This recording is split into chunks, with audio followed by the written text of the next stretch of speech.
오늘 장병완 기획예산처 장관 후보자에 대한 인사청문회에서는 장 후보자의 재산 형성 과정에 대한 각종 의혹들이 쏟아졌습니다. 야당 의원들은 어떻게 10년 사이에 금융재산을 100배나 불렸는지 등을 집중 추궁했습니다. 이동해 기자입니다. 야당 의원들은 장병완 후보자가 93년 재산 등록 때 1,700만 원에 불과했던 예금이 10여 년 만에 17억 원으로 늘어난 데 의혹의 눈길을 보냈습니다. 13년 동안에 100배가 이 증액이 증가했습니다. 직위를 이용해서 한 어떤 그런 재산 증식이 아니냐 이런. 장병완 후보자는 각종 주식 투자를 통해 운 좋게 돈을 모았으며 음주운전은 10년 전 일이지만 깊이 반성한다고 해명했습니다. MBC 뉴스 이동혜입니다.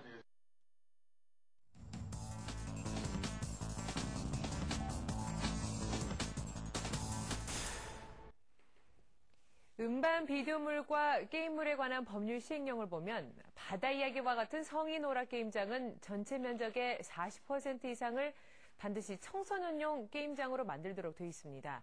청소년이 게임장을 출입하는데도 제한이 없는데요.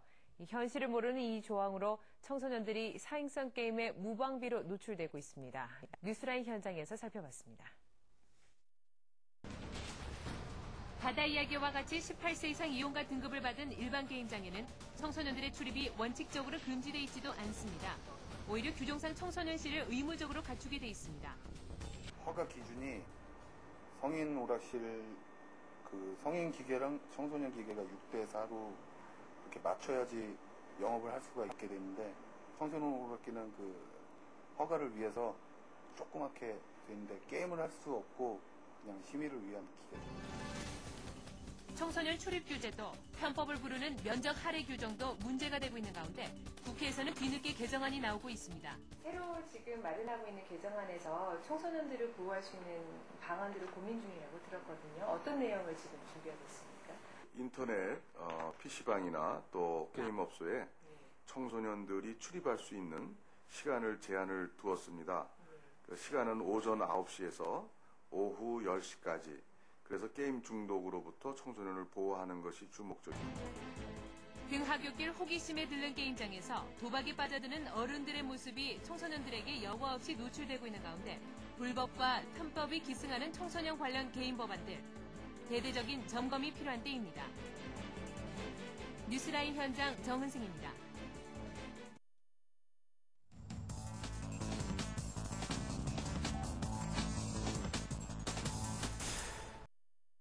기온이 급격히 떨어지면서 요즘 주위에 감기 몸살에 시달리시는 분들 상당히 많은 것 같습니다. 근데 겨울 불청객 독감 슬슬 걱정하지 않을 수 없을 텐데 올해에도 독감 백신 수급은 잘 돌아가지 않는 모양입니다.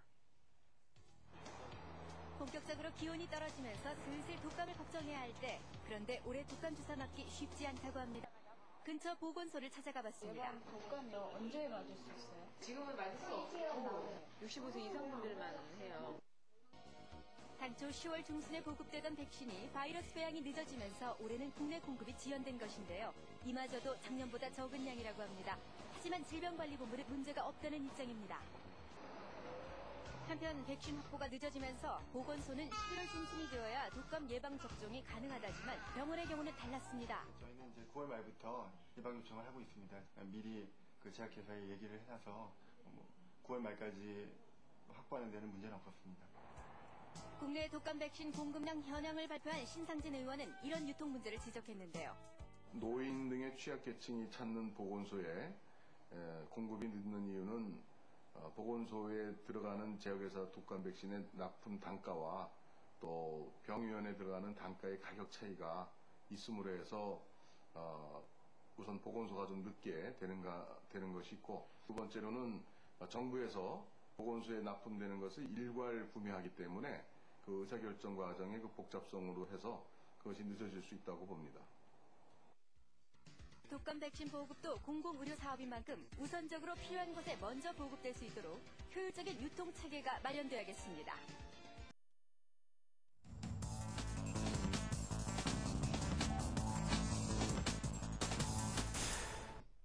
현재 우리나라 청년 실업률은 약 8%, 거기다 취업을 아예 포기한 구직 단념자도 12만 명이나 됩니다. 정부 역시 문제 해결을 위한 정책들을 내놓고는 있습니다. 하지만 관련된 부서만 10곳이 넘어 중구난방이라는 비판에 시달리고 있습니다. 정부에서 그 청년 실업 대책이다 해서 총 투여되는 예산이 4년 동안에 지금 2조 4천억 원이 투입이 됐습니다. 그러고도 실질적인 성과는 별반 나아지는 게 없는 중구난방이고 예산 낭비고 실제 양질의 일자리가 안 생기고 인턴십이나 무슨 뭐 단기 계약직 같은 거. 그래가지고 청년들이 제일 큰 문제가 좀 진정한 일자리를 원하는 거죠.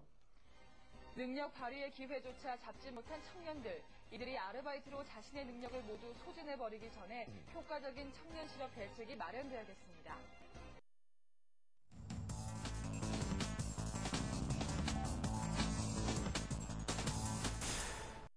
국회 대정부 질문 마지막 날 여야 의원들은 부동산과 교육 정책을 집중 성토했습니다. 김대영 기자의 보도입니다.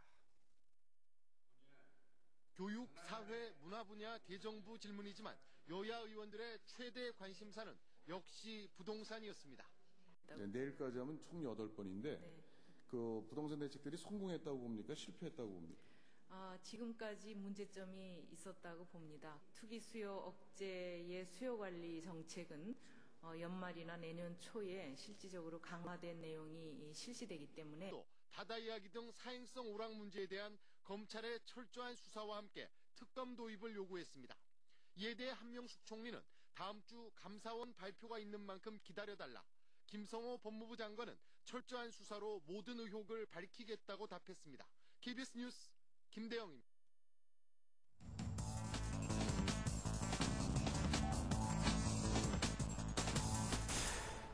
대선 주자가 벌써 치열한 경합을 벌이고 있는 한나라당에서는 이른바 줄 서지 말자는 모임이 잇따라 추진되고 있습니다. 신성희 기자가 보도합니다.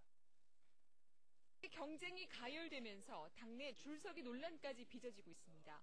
어제는 의원 31명 등 50여 명이 경선 중립을 표방하며 희망 모임을 발족했습니다. 과열 경쟁이 돼가지고 우리 당에서 또 갈등이나 분열의 어떤 그런 위험은 있어서는 안 되겠다. 소장파 의원들도 비슷한 모임을 추진 중입니다.